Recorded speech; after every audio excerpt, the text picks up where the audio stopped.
Avon news में आप सभी दर्शकों का स्वागत है। मैं आपके साथ Ilyas Badeghar. Happy new year programme first time in Bijapur.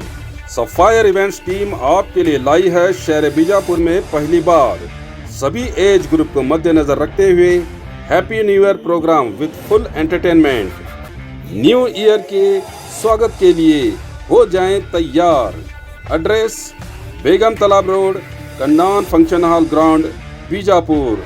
Contact Rahman digital studio 9008770082, AS digital 8861636211, Mohammed Yaseen 7899278700, RMD auto consultant 6362902311 और श्रेयस जे 9110433952 से संपर्क करें।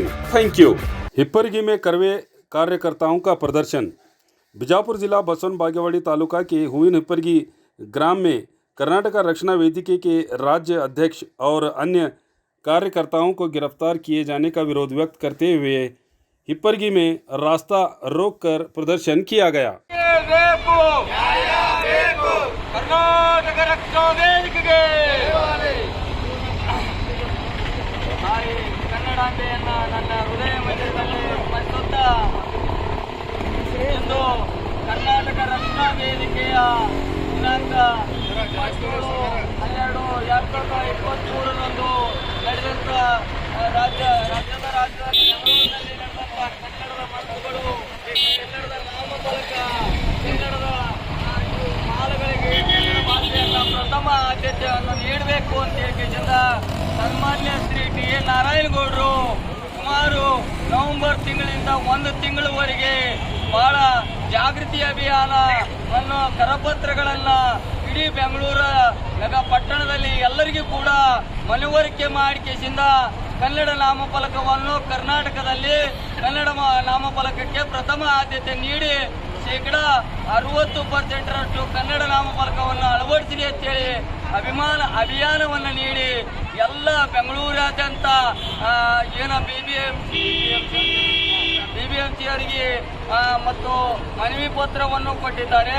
ಆದ್ರೆ ಅವತ್ತಿನ ದಿನ ಹೋರಾಟದಲ್ಲಿ ಕನ್ನಡದ ಮನಸ್ಸುಗಳಿಗೆ ನೋವನ್ನು ಉಂಟು ಮಾಡಿದಂತ ರಾಜ್ಯ ಸರ್ಕಾರ ಏನು ಹೇಳಿಕೆ ಕೊಡ್ತದಪ್ಪ ಅಂದ್ರೆ ಇವಾಗ ಏಕಾಏಕಿ ಕರ್ನಾಟಕ ರಕ್ಷಣಾ ವೇದಿಕೆ ಕಾನೂನನ್ನು ಕೈಗೆ ತಗೊಂಡ ವ್ಯಕ್ತಿಯಿಂದ ಕನ್ನಡ ಉಳಿಸು ಬೆಳೆಸುವುದರಲ್ಲಿ ನಾವು ಯಾವುದೇ ರೀತಿ ಕಾನೂನನ್ನು ಕೈಗೆ ತಗೊಳ್ಳೋದಿಲ್ಲ. ನಮ್ಮ ಸನ್ಮಾನ್ಯ ಶ್ರೀ ಟಿ.ಎನ್. ನಾರಾಯಣಗೌಡರು ನಾವು ಮೊದಲೇ 1 ತಿಂಗಳವಾಗಿ ನಿಮಗೆಲ್ಲ ಮೌಖಿಕವಾಗಿ ಮತ್ತು ಲಿಖಿತವಾಗಿ ಕೂಡ ಸನ್ಮಾನ್ಯ ನಾರಾಯಣಗೌಡರ ನೇತೃತ್ವದಲ್ಲಿ ಸನ್ಮಾನ್ಯ Dharmaraj Gowda Incoming voice call from Shami Balora Muddy on Sim 1. ಅಧಿಕಾರಿಗಳಿಗೆ ಮನವಿ ಪತ್ರ Incoming voice call from Shami Balora Muddy on Sim 1. ಪತ್ರ ಮುಖಾಂತರ ಎಲ್ಲರಿಗೂ ಕೂಡ ಮನವರಿಕೆ ಮಾಡಿದ್ರು ಕೂಡ Incoming voice call from Shami Balora Muddy on Sim 1. ಸುಮಾರು 50 ಕನ್ನಡವನ್ನ ಬಳಕೆ ಮಾಡಬೇಕು, ಕನ್ನಡದಲ್ಲೇ ತಮ್ಮ ಅಂಗಡಿ ಮುಂಗಟ್ಟುಗಳ ನಾಮಫಲಕಗಳನ್ನು ಹಾಕಬೇಕು ಅಂತೇಳಿ ಪ್ರಥಮವಾಗಿ ದಿನಾಂಕ 27/12/2023 ಬುಧವಾರದಂದು ಕರ್ನಾಟಕ ರಕ್ಷಣಾ ವೇದಿಕೆ ರಾಜ್ಯಾಧ್ಯಕ್ಷ ಟಿ.ಎನ್. ನಾರಾಯಣಗೌಡರ ಆದೇಶದ ಮೇರೆಗೆ ಇಡೀ ಕರ್ನಾಟಕದ ಎಲ್ಲ ಜಿಲ್ಲೆ ಹಾಗೂ ತಾಲೂಕುಗಳಿಂದ ಸಾವಿರಾರು ಕರವೇ ಕಾರ್ಯಕರ್ತರು ಬೆಂಗಳೂರಿನ ಸಾಧೆಹಳ್ಳಿಯಿಂದ ಕಬ್ಬನ್ ಪಾರ್ಕ್ವರೆಗೆ ಏನು ಕನ್ನಡ ನಾಮಫಲಕಗಳನ್ನ ಕಡ್ಡಾಯವಾಗಿ ಬಳಸಬೇಕು ಅಂತ ಒಂದು ಧ್ಯೇಯವನ್ನು ಇಟ್ಕೊಂಡು ಮಾಡಿದಂತ ಹೋರಾಟದಲ್ಲಿ ಸಾವಿರಾರು ಕರವೇ ಕಾರ್ಯಕರ್ತರನ್ನ ಕರ್ನಾಟಕ ಸರ್ಕಾರ ಇವತ್ತಿನ ಈ ಕಾಂಗ್ರೆಸ್ ಸರ್ಕಾರ ಮನಬಂದಂತೆ ಥಳಿಸಿ ಕನ್ನಡಕ್ಕಾಗಿ ಹೋರಾಡುವ ಮನಸ್ಸುಗಳಿಗೆ ನೋವನ್ನುಂಟು ಮಾಡಿ ಆ ಕನ್ನಡ ಪರ ಹೋರಾಟಗಾರರ ಮೇಲೆ ವಿನಾಕಾರಣ ಕೇಸನ್ನು ದಾಖಲು ಮಾಡಿ ಕರ್ನಾಟಕ ಸೇನಾನಿಗಳಿಗೆ ಹಾಗೂ ಕನ್ನಡ ಮನಸ್ಸುಗಳಿಗೆ ತುಂಬಲಾರದಂತ ನೋವನ್ನುಂಟು ಮಾಡಿದೆ ಸರ್ಕಾರ. ಕೂಡಲೇ ಈ ಒಂದು ರಾಜ್ಯ ಸರ್ಕಾರ ಸುಮಾರು ಆ ಒಂದು ಹೋರಾಟದಲ್ಲಿ 14 ಜನರ ವಿರುದ್ಧ ಏನು ಒಂದು ಮೊಕದ್ದಮೆಯನ್ನು ದಾಖಲಿಸಿದ್ದಾರೆ. ಆ ಮೊಕದ್ದಮೆಯನ್ನ ಕೂಡಲೇ ಹಿಂತೆಗೆದುಕೊಂಡು ಬಂಧನಕ್ಕೊಳಪಟ್ಟಂತ ಎಲ್ಲ 14 ಜನ ಕನ್ನಡ ಪರ ಸಂಘಟನೆ ಪದಾಧಿಕಾರಿಗಳನ್ನ ಕೂಡಲೇ ಬಿಡುಗಡೆಗೊಳಿಸಿ ಆದೇಶವನ್ನ ಕೊಡಬೇಕು. ಇಲ್ಲವಾದಂತ ಸಂದರ್ಭದಲ್ಲಿ ಇಡೀ ಇದು ವಿಜಯಪುರ ಜಿಲ್ಲೆಯಲ್ಲ, ಇಡೀ ರಾಜ್ಯಾದ್ಯಂತ ಉಗ್ರವಾದ ಹೋರಾಟವನ್ನ ನಮ್ಮ ಕರ್ನಾಟಕ ರಕ್ಷಣಾ ವೇದಿಕೆಯಿಂದ ಮಾಡಬೇಕಾಗ್ತದೆ ಅಂತಕ್ಕಂಥ ಮಾತನ್ನ ಹೇಳ್ತಾ ಈ ಒಂದು ಹೋರಾಟದಲ್ಲಿ ಭಾಗಿಯಾದಂತಹ ನಮ್ಮ ವಿಜಯಪುರ ಜಿಲ್ಲೆಯ ಜಿಲ್ಲಾ ಅಧ್ಯಕ್ಷರು ಅಶೋಕ್ ಹಾರಿವಾಳ್ ಅವರು ಈ ಒಂದು ಹೋರಾಟವನ್ನು ಉದ್ದೇಶಿಸಿ 2 ಮಾತುಗಳನ್ನು ಆಡಿ ಕಾನೂನನ್ನು ಕೈಗೆ ತಗೊಂಡಿರಿ ಅಂತ ಕಿಸಿಂದ Incoming voice call from Shami Balora Muddy on Sim 1. Karnataka ರಕ್ಷಣಾ ವೇದಿಕೆ ನೆಲ ಆಗಿರಬಹುದು. Incoming voice call from Shami Balora Muddy on Sim 1. ಕಾನೂನನ್ನು ಕೈಗೆ ತಗೊಳ್ಳದೆ ಕಾನೂನು ಮುಖಾಂತರ ಹೋರಾಟ ಮಾಡಿದ್ರು ಕೂಡ ತಮ್ಮ ರಾಜಕೀಯ ಬೇಳೆ ಬೇಯಿಸ್ಕೊಳ್ಳಕ್ಕ ಇವತ್ತಿನ ದಿನ ಮಾನ್ಯ ಸಿದ್ದರಾಮಯ್ಯನವರು ಉದ್ದುತನ ಹೇಳಿಕೆಯಲ್ಲ ಇವತ್ತಿನ ದಿನ ಕರ್ನಾಟಕ ರಕ್ಷಣಾ ವೇದಿಕೆ ಖಂಡಿಸ್ತೇವೆ ಅಂತಕ್ಕಂಥ ಮಾತನ್ನು ಈ ಸಂದರ್ಭದಲ್ಲಿ ಹೇಳಾಗಿದ್ದೇವೆ. ಮತ್ತು ಕರ್ನಾಟಕದಲ್ಲಿ ಒಳಗಾಗಿ ನಾರಾಯಣಗೌಡರಾಗಿರ್ಬೋದು ನಮ್ಮ ಕರವೇ ಕಾರ್ಯಕರ್ತರ ಶೀಘ್ರದಲ್ಲೇ ಬಿಡುಗಡೆಗೊಳಿಸಬೇಕೆಂದು ಕರ್ನಾಟಕ ರಕ್ಷಣಾ ವೇದಿಕೆ ವಿಜಯಪುರ ಜಿಲ್ಲೆಯಿಂದ ಆಗ್ರಹಿಸುತ್ತೇವೆ.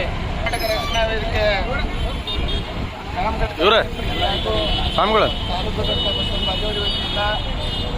ಸನ್ಮಾನ್ಯ ಮುಖ್ಯಮಂತ್ರಿಗಳು ಕರ್ನಾಟಕ ಸರ್ಕಾರದವರಿಗೆ ವಿಷಯ ದಿನಾಂಕ 27/12/2023 ಬೆಂಗಳೂರಿನಲ್ಲಿ ನಡೆದ ಕನ್ನಡ ನಾಮಫಲಕ ಕಡ್ಡಾಯ ಮಾಡುವ ಕುರಿತು ಹೋರಾಟದಲ್ಲಿ ಭಾಗಿಯಾದ ಕರ್ವೆ ರಾಜ್ಯಾಧ್ಯಕ್ಷರು ಹಾಗೂ ಕಾರ್ಯಕರ್ತರನ್ನು ಬಂಧಿಸಿರುವುದನ್ನು ಖಂಡಿಸಿಕೊಂಡಿತು. ಮಾನ್ಯರ ಮೇಲಿನ ವಿಷಯದನ್ವಯ ಕನ್ನಡ ನಾಡು ನುಡಿ ನೆಲ ಜಲ ಭಾಷೆ ಗಡಿ ಹೀಗೆ ಹಲವಾರು ವಿಷಯಗಳಿಗೆ ಅನ್ಯಾಯವಾದಾಗ ಪ್ರಥಮವಾಗಿ ರಾಜ್ಯದಲ್ಲೇ ಮೊದಲು ಧ್ವನಿ ಎತ್ತುವ ಸಂಘಟನೆ ಅದು ಡಿ.ಎ. ನಾರಾಯಣಗೌಡರ ನೇತೃತ್ವದ ಕರ್ವೆ. ಆದಾಗ್ಯೂ ದಿನಾಂಕ 27/12/2023 ಕರ್ನಾಟಕದ ರಾಜಧಾನಿ ಬೆಂಗಳೂರಿನಿಂದ ಇಡೀ ರಾಜ್ಯದಲ್ಲಿ ಎಲ್ಲ ಹೋಟೆಲ್ ಪಾನ್ ಇತ್ಯಾದಿ ಅಂಗಡಿಗಳ ನಾಮಫಲಕಗಳು ಕಡ್ಡಾಯವಾಗಿ ಕನ್ನಡ ಭಾಷೆಯಲ್ಲಿ ಇರಬೇಕು ಎಂದು ಮುನ್ನೆಚ್ಚರಿಕೆ ಕೊಟ್ಟರೂ ಸಹ ಬೆಂಗಳೂರಿನಲ್ಲಿ ಅನ್ಯ ಭಾಷಿಕ ವ್ಯಾಪಾರಸ್ಥರು ಕ್ಯಾರೆ ಎನ್ನದೆ ತಮ್ಮ ಮೊಂಡುತನ ತೋರಿದ ಕಾರಣ ಅಂದು ಡಿ.ಎ. ನಾರಾಯಣಗೌಡರ ನೇತೃತ್ವದಲ್ಲಿ ರಾಜ್ಯದ ಎಲ್ಲ ಜಿಲ್ಲೆ ಹಾಗೂ ತಾಲೂಕು ಪದಾಧಿಕಾರಿಗಳೊಂದಿಗೆ ಹೋರಾಟ ಮಾಡಿದ್ದು ತಪ್ಪೆ. ಹಾಗಾದರೆ ಇದು ನಮ್ಮ ರಾಜ್ಯ ಕರ್ನಾಟಕನ ಅಥವಾ ಬೇರೆ ರಾಜ್ಯದಲ್ಲಿ ನಾವಿದೀವ ಅಂತಕ್ಕಂಥ ಒಂದು ಪ್ರಶ್ನೆ ಆಗ್ತಿದೆ. ಕಾರಣ ಅಂದಿನ ಹೋರಾಟದಲ್ಲಿ ಭಾಗಿಯಾದವರ ಮೇಲೆ ರಾಜ್ಯ ಸರ್ಕಾರ ವಿನಾಕಾರಣ ಕೇಸು ದಾಖಲಿಸಿ ಸುಮಾರು 14 ಜನರನ್ನು ಬಂಧಿಸಿದೆ. ಇದು ಯಾವ ನ್ಯಾಯ? ನಮ್ಮ ರಾಜ್ಯ ಸರ್ಕಾರ ಕನ್ನಡ ಪರವಾಗಿದೆಯೋ ಅಥವಾ ಅನ್ಯ ಭಾಷಿಕರ ಪರವಾಗಿದೆಯೋ ತಿಳಿಯುತ್ತಿಲ್ಲ. ಕಾರಣ ಇದನ್ನು ಇಡೀ ಕರ್ನಾಟಕ ಜನತೆ ಉಗ್ರವಾಗಿ ಖಂಡಿಸುತ್ತದೆ. ಕೂಡಲೇ ಬಂಧನದಲ್ಲಿರುವ ಕರವೇ ಪದಾಧಿಕಾರಿಗಳನ್ನು ಬಿಡುಗಡೆಗೊಳಿಸಿ, ಇಲ್ಲವಾದರೆ ರಾಜ್ಯಾದ್ಯಂತ ಉಗ್ರವಾದ ಹೋರಾಟ ಮಾಡಬೇಕಾದಿದ್ದು ಎಚ್ಚರ. ಮತ್ತು ನಮ್ಮ ರಾಜ್ಯದ ಹಲವಾರು ಕನ್ನಡ ಪರ ಸಂಘಟನೆಗಳು ಹಾಗೂ ಸಮಸ್ತ ಕರ್ನಾಟಕ ಕ್ಷಮೆ ಕೋರಿ ಕೂಡಲೇ ಬಿಡುಗಡೆಗೊಳಿಸಿ ಅಂತ ಈ ಮೂಲಕ ನಮ್ಮ ವಿನಂತಿ ಇರುತ್ತದೆ. ಎಲ್ಲರೂ